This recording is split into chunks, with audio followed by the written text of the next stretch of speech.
Today we're excited to give you an overview of Enotre The Last Song, our upcoming Souls-like game inspired by Italian folklore and mysteries. We'll be speaking to our team members and showcasing some behind-the-scenes footage and gameplay clips. Let's get started.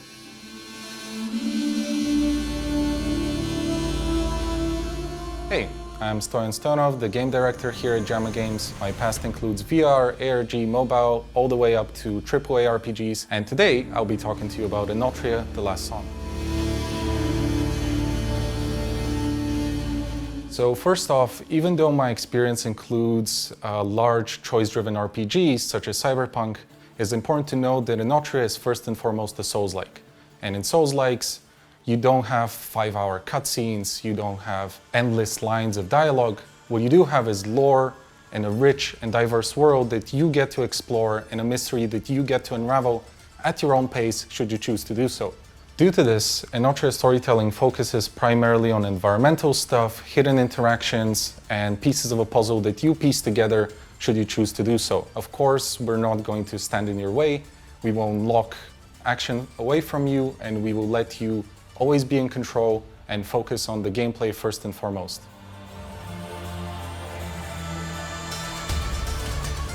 So, Enotre is an original story, however the setting is deeply inspired by Italian folklore and specifically Commedia dell'arte. I apologize to any Italians about the pronunciation, but a lot of the characters that you will meet will be famous characters from this play, such as Pulcinella, Arlecchino, and so on. However, while the background lore of them is true to the source material, we have built on it in our own unique way, and the story of the game is bespoke, and we have a few secrets and hidden twists for you to discover, including a little bit inspired from the rich and diverse history of folklore, religion, and paganism in Italy. So for anyone familiar with the source material, we still think you will find plenty to surprise you, so stay tuned and find out.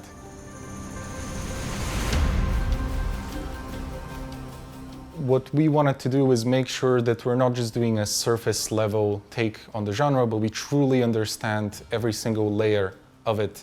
Because as everybody knows, you need to really understand the rules before you can break them. And later on in this series, you will find out exactly which pieces we kept and which pieces we shuffled around. And hopefully the final picture will be very exciting for you as it is for us. As previously mentioned, we've kept certain things very safe and conservative. Things like the movement, the combat, dodging, rolling, all of this stuff is fundamental to the genre. So we have chosen to give you this satisfying base layer. And then on top of this, we add all of our unique twists. For example, we have a very push forward and aggressive approach to combat. We want to make sure that at every single moment, you have an action you can take as a player. There will be no putting your controller down for 15-minute boss combos. We give you chainable parries, we give you quick and dynamic dodging and quick steps, we give you spells that you charge by fighting and special buffs you get when you stagger and attack an enemy.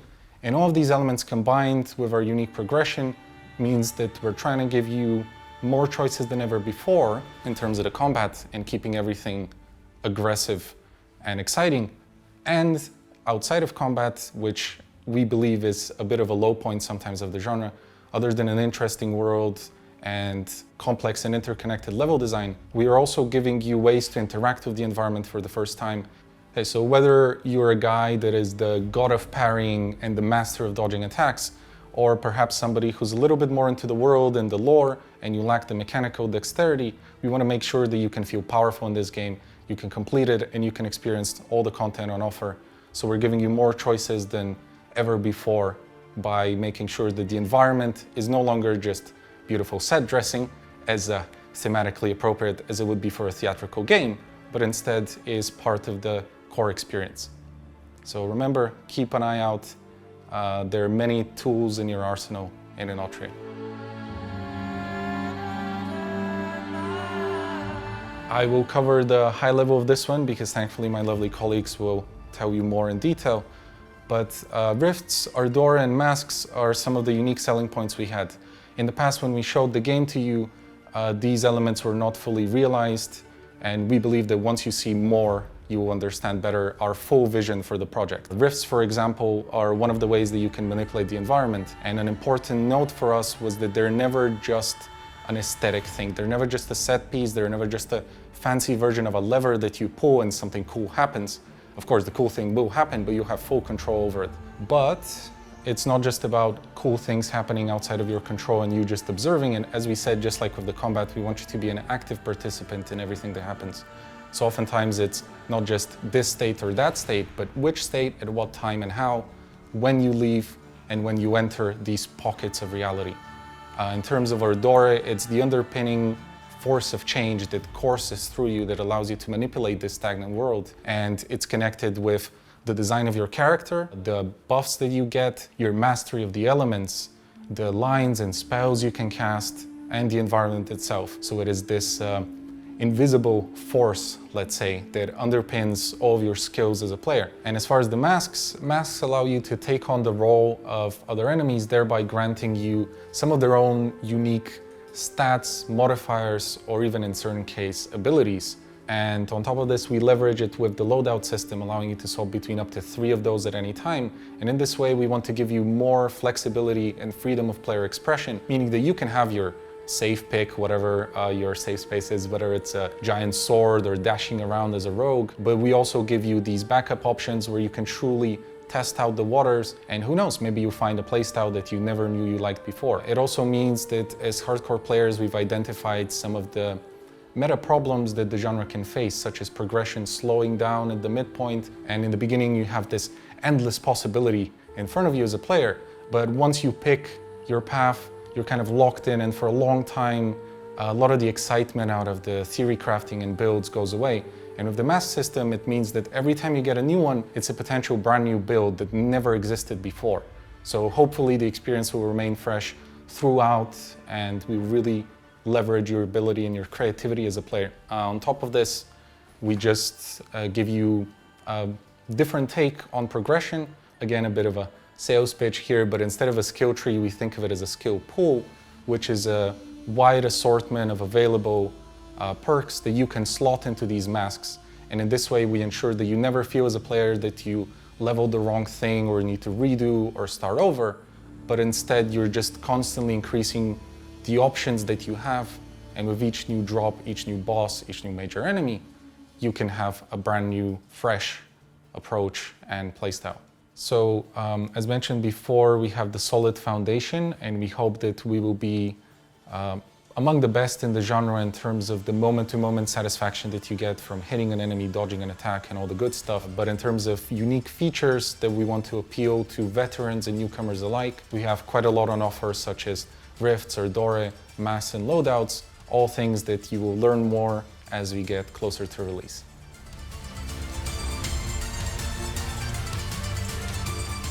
Enotria, the last song, is a fresh take on the Souls-like genre that leverages a very solid and traditional foundation and builds on top of it with a heavier emphasis on build diversity, player expression, and environmental interactions.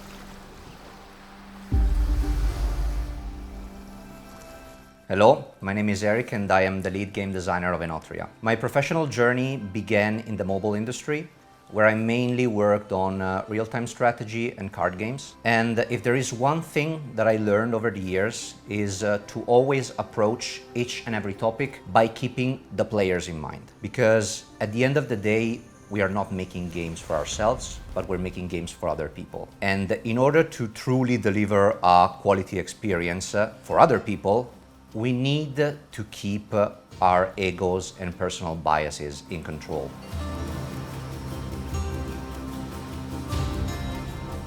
So one thing that we always felt was largely lacking in Souls-like games was the ability to switch equipment and builds without all that excessive and tedious back and forth between menus. And this is exactly one of the things that we wanted to tackle in Enotria.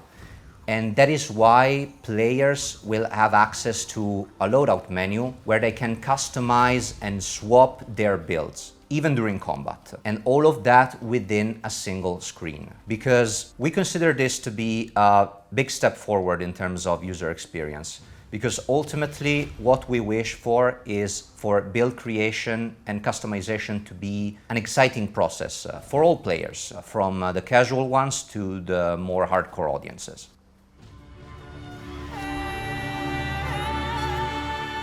So mask lines are the closest thing that Enotria has to spells, although they don't exactly fit the definition in a traditional sense. For one thing, mask lines are charged up through melee combat, and they don't necessarily translate into ranged spellcasting tools. You can think of them as one of the main ways to engage enemies and approach combat in a more dynamic and proactive way. Players will be able to equip several mask lines in their loadouts, which ultimately contributes to diversifying their playstyles.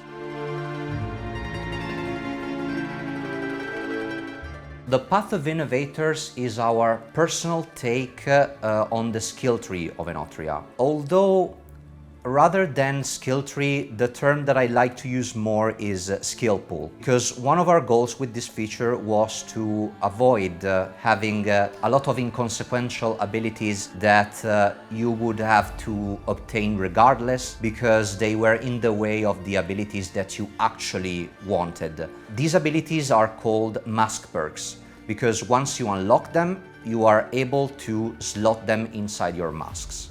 This means that masks and mask perks are equally important when defining your character build. Meaning that whenever you obtain a new mask, suddenly a mask perk can become the pivotal point of your build. It is also worth noting that in order to unlock the contents of the Path of Innovators, it might be required of you to learn more and more about the world that you're about to explore. And I will just leave it at that for now.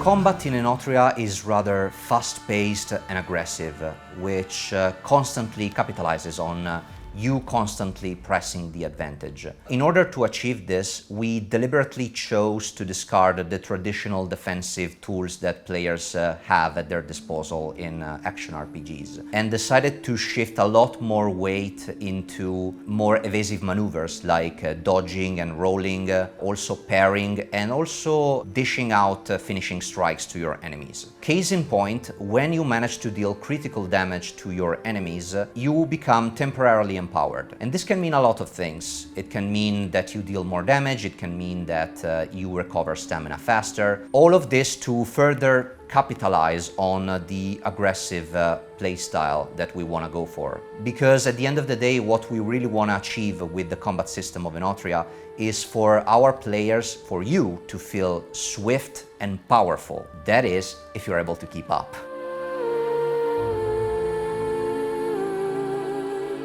I would say that it's gonna be a uniquely traditional experience because at some point you feel acquainted with the genre because, you know, it's been like on the rise for the last 15 years. But what we hope to achieve with this is to bring our uniqueness, our, let's say, our folk and tradition to the genre without alienating it too much. Ciao a tutti, sono Federico Ferrarese e sono l'art director di Enotria della Song. Lavoro da circa 10 anni nel campo dell'arte tradizionale digitale e sono partito come fumettista, come colorista per il mercato francese per poi spostarmi nell'ambito videoludico dove ho lavorato principalmente come concept artist, in seguito come lead salendo di varie gradazioni. Lavoro in Gemma Games fin dai primi giochi prodotti dall'azienda nel ruolo di lead concept artist e recentemente ho assunto il ruolo di art director per il progetto di Enotria.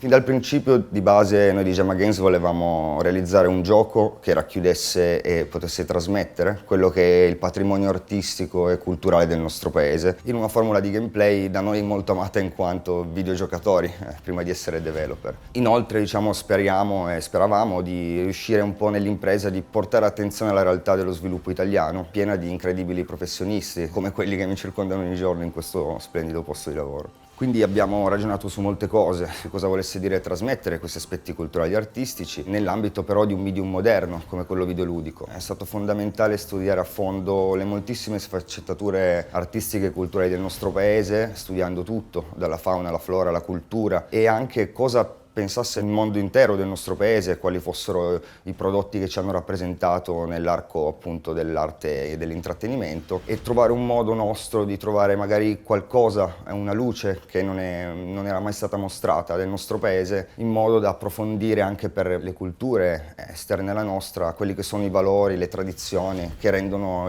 il nostro paese quello che è e noi italiani quello che siamo.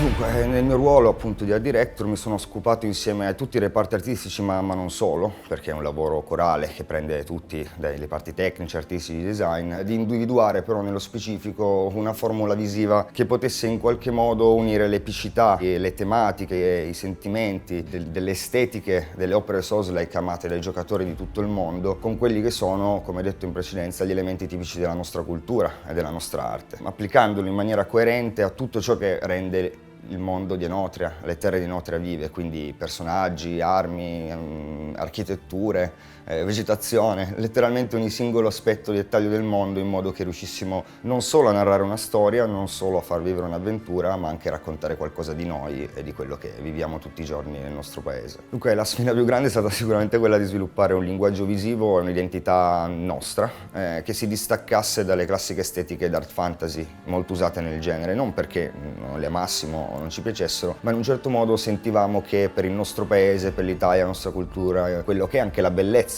delle nostre ambientazioni, di quello che rende l'Italia quello che è, non fossero proprio quello che cercavamo, e quindi quella forse è stata la cosa più difficile per noi, riuscire a veicolare quello che la gente ama e si aspetta, anche a livello di tematiche, con qualcosa che visivamente non si aspetta da un tipo di gioco come questo.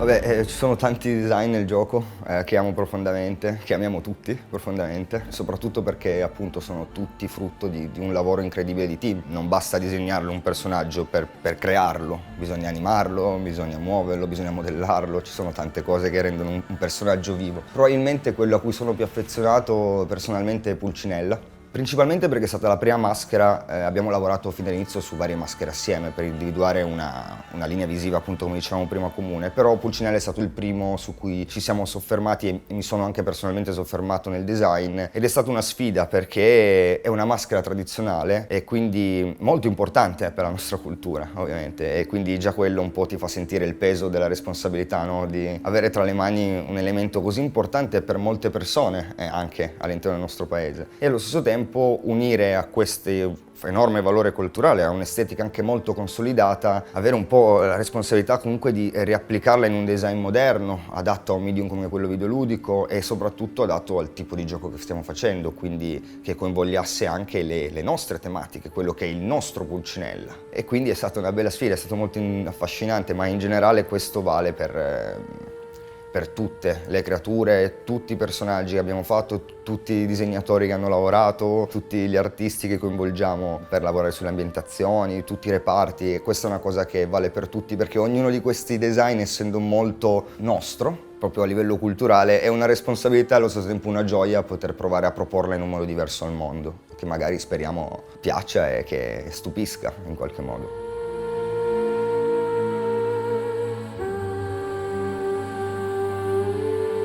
Spero che gli succeda quello che succede a me quando gioco ai grandi giochi, ovvero di entrare profondamente nel mondo di Enotria e che riusciamo a farlo sentire vivo, nonostante sia un mondo digitale, e che riusciamo in qualche modo veramente a trasmettere al di fuori dello stereotipo di quello che è la visione più semplice che si può avere del nostro paese, che poi noi anche a nostra volta abbiamo con altri paesi, ed è per quello che molti videogiochi sono molto belli, anche per quello ti fanno comprendere realtà culturali che tu ovviamente potrai sempre vedere in maniera parziale, fondamentalmente. Quindi mi auguro questo, e che faccia vedere qualcosa dell'Italia che sia diversa da quello che tutti conoscono, ma soprattutto che la gente si diverta e che trovi un'esperienza che la soddisfi davvero. Così magari ci dà fiducia per farne altri, sempre più belli. Buongiorno a tutti, io sono Andrea Beneducci, Executive Producer. Faccio parte di Jamma Games sin dalla fondazione. Nella vita ho sempre lavorato e ragionato sui processi di produzione, in diversi settori, dalla ristorazione al software fino ai videogame. Tra tutte le esperienze che ho affrontato nella vita, quella in Jamma Games è stata sicuramente la più stimolante. Una startup che si lancia nella produzione di un AA, di uno dei generi più complessi durante il periodo del Covid. Quando ho avuto l'opportunità ho pensato che finalmente avrei potuto smettere di annoiarmi.